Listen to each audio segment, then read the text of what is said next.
Good morning guys! Maaga pala ako nagising ngayon. 2 hours pa lang ang tulog ko. Paano? Bukod sa marami akong deadline ngayong umaga, nagising ako sa lakas ng katok ni Kuya dahil may dumating na item. Yun pala, sinurprise ako ni Cathy.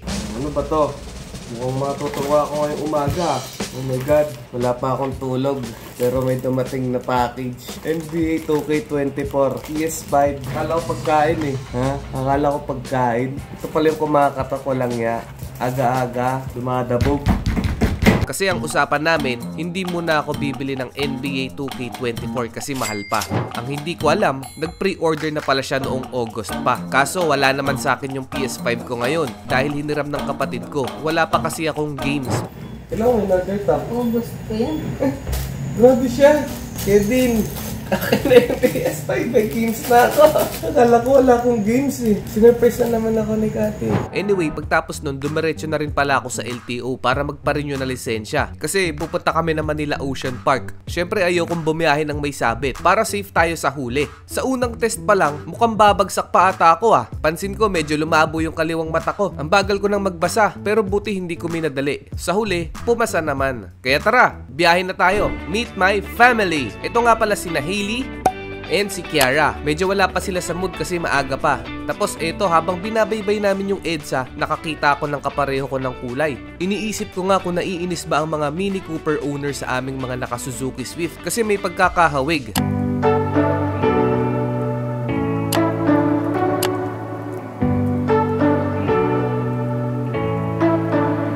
Andito tayo ngayon sa Creepy Crawlies. Kung takot kayo sa mga ipis, ahas, malalaking gagamba, at iba pang mga nilalang na gumagapang, ihanda ninyo ang inyong mga sarili at baka kayo ay magulat sa inyong masaksihan. Pero, wag rin kayong mag-alala kasi lahat naman sila ay nasa aquarium at hindi naman sila mang-aatake. Yung anak ko, sobrang nag-enjoy sa mga exotic animals na nandito.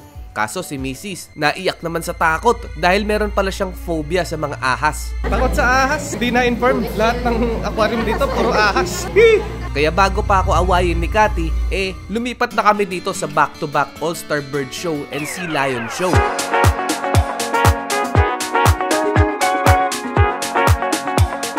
Ang mga ibon dito ay hindi lang magagaling lumipad, kundi magaling rin silang mag-basketball. Nakikita ninyo yung mga kalapating yan? Paikot-ikot sila sa amin na para bang wine-welcome kami. At ang finale, ang mga sea lions natin ay galing pa sa South America. Makikita nyo kung gaano sila katalino. Biro nyo, kaya din pala nila magpasaya ng mga tao. Kaya wag tayong maging masama sa kahit anumang klase ng hayop, kundi ituring din natin silang mga kaibigan. Ito nga pala mga schedules. Dalawa ang operation hours. Pag Monday to Friday, merong 12:30 PM and 4:30 PM. Ang show ay tumatagal ng 45 minutes. Pag Saturday and Sunday or holidays, merong 12:30 PM, 3 PM, and 4:30 PM.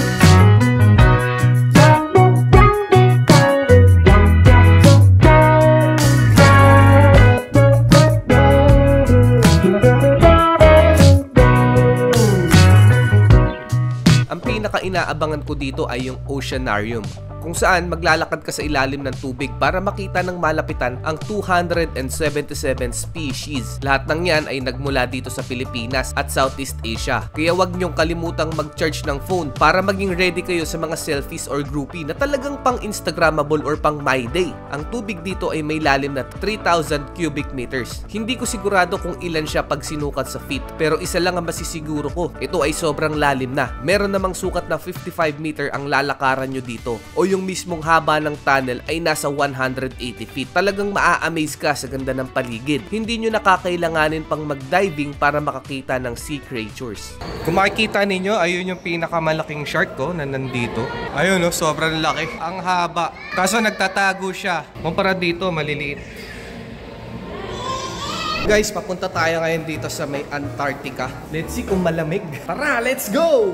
Trails to Antarctica. Magandang pumunta dito ng maaga para masulit ninyo ang mga penguins. Kung madali kayong lamigin, huwag niyong kalimutang magbaon ng mga jacket para hindi kayo manginig sa ginaw, na para bang nasa Antarctica rin kayo. Kaya pala bigla kong naramdaman ang diwa ng Pasko dito dahil nakarating kami sa Christmas Village. At bago matapos ang lahat, hindi mawawala ang mga souvenirs na pwedeng ipangregalo sa inyong mga chikiting para hindi nila mamiss ang Manila Ocean Park. Meron nga palang resto and bar dito sa labas. Pag nagutom kayo, pwedeng-pwede na kayo kumain dito habang nasisilayan ang ganda ng Manila Bay. Pero kung masyado kayong marami, pwede naman kayong lumipat sa ibang place. Tulad namin ay nag-dinner kami sa Manila Prince Hotel. Malapit lang ito sa Manila Ocean Park dahil gutom na gutom kami sa buong araw kaya sinulit na namin ang buffet nila dito. Disclaimer nga pala, meron din kaming mga hindi napuntahan kanina tulad ng Jelly's Dancing Sea Fairies and Super Toy Collection. Pero overall, sulit dahil nag-enjoy ang mga kids. Nga pala, kung bago lang kayo sa channel ko, huwag niyong kalimutang mag-subscribe para updated kayo sa mga upcoming travel adventures ng The K Fam. Hanggang sa muli, like and subscribe!